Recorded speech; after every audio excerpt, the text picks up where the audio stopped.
These alcohol markers cost around $1 each. And check this out. This is actually not bad. Hey guys, Kiri here. Arrtx has sent me these new OROS alcohol markers, but this video is not sponsored, so this is just my honest first test for these new markers. So this is the 90 marker set priced at around $108 US, so around just $1 USD per marker. And I'll be testing the brush tips, color swatches, blending, color accuracy, and we'll do a final illustration coloring test at the end. By the way, I will just be using this budget quality sketch paper today. I think this is around 135 GSM. This is definitely not the best paper for alcohol markers, but I want to try using budget paper with budget markers, if that makes sense. Okay, let's test the brush tip. So you can see here, I'm pressing it pretty hard and it goes straight back into shape. So durability wise, this actually feels pretty decent. For a budget brand, I honestly did not expect this kind of quality. The brush tip feels more on the firm side, but it's still flexible and easy to control. Okay, just to quickly cover the basics, this set comes with 88 colors plus one black and one colorless blender. They are alcohol based, so they dry pretty fast. Each marker has dual tips, so one chisel tip and one brush tip. And according to Arrtx, each marker holds about 3 grams of ink, so they are supposed to last longer. Alright, let's do some swatches. And not gonna lie, I was actually surprised when I started testing this. I really love their pink and red tones. There's a very nice variety here.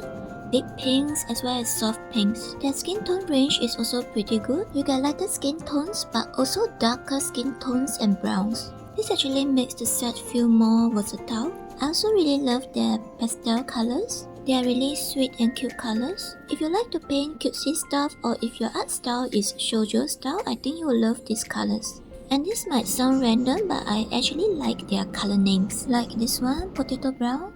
It's making me feel like eating fries. And this mint blue actually feels really minty. I feel cool just looking at this color. And this rose pink is really on point. Anyway, this is the full color swatch, which leads us to the next test.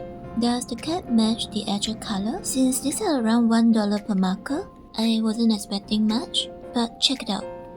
Most of the colors are actually pretty accurate. If you really want me to be fussy about it, I can pick out 2 colors that are not so accurate. The lighter and paler colors are where you can see some difference. The caps tend to look a little darker than the actual ink. For a budget set though, this is still pretty impressive. Alright, let's test blending. First, let's try the skin tones. I'm using the powder pink light and flash. This blends really smoothly as you can see. Next, I'm going to try the pink colors.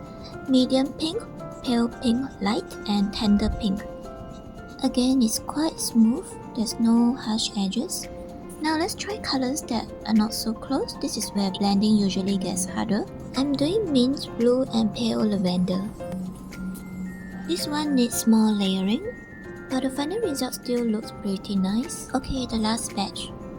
Let's try the yellows. I'm using pale yellow, lemon yellow, canary yellow. I don't know why it's canary. So this blend nicely too, and the yellows are quite vibrant as well. Overall, the blending feels smooth and controllable. It's really quite decent for a $1 alcohol marker. I also want to quickly talk about the packaging. So the top cover of this box actually doubles as a stand, like this. So this means that it is easier for us to look at the colors and grab the colors we need. Okay, here comes the most exciting part. So this is an illustration that I've drawn some time ago. It was drawn on some budget sketch paper, so the markers might actually work better if you are using a more proper paper that is specifically meant for alcohol markers. So I'm gonna start with the skin coloring. I chose the lightest possible skin color. This is the milky white light. I think the color looks a bit weird now because of the paper that I'm using, but they will actually turn out okay later.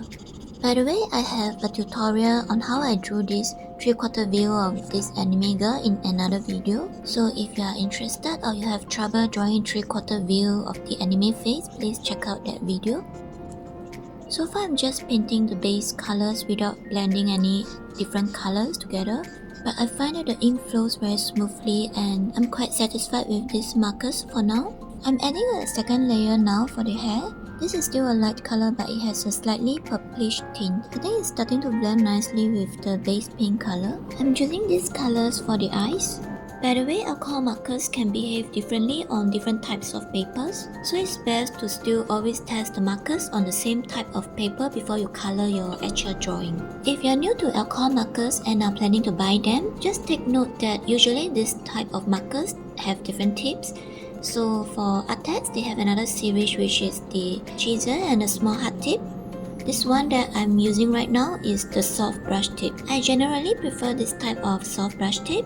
I think it makes blending much easier and you can really get into the very small areas with the fine tip. So make sure you check and get the correct one. For this Arrtx OROS markers, they also have other color sets. The smallest is the 48 colors one, which is around $60 US.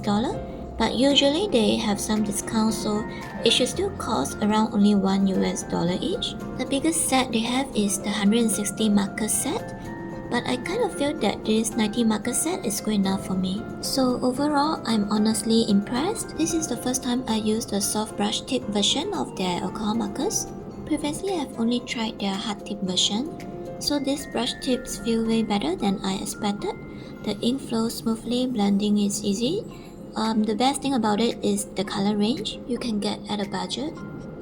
So what do you think? Do you like these colors? Now I'm just going to add more shadings and do some final touch-ups for this illustration. By the way, I'll also be sharing the tools that I use in this drawing, including what pens I use and what highlighters I use. So if you are interested to know, do check out the list at the end of this video.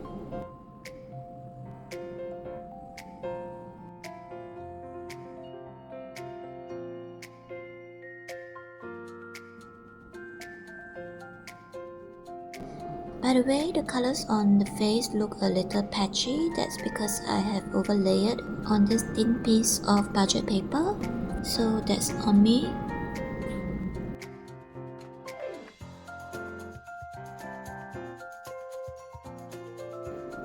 Here's the final illustration. Let me know what you think about it.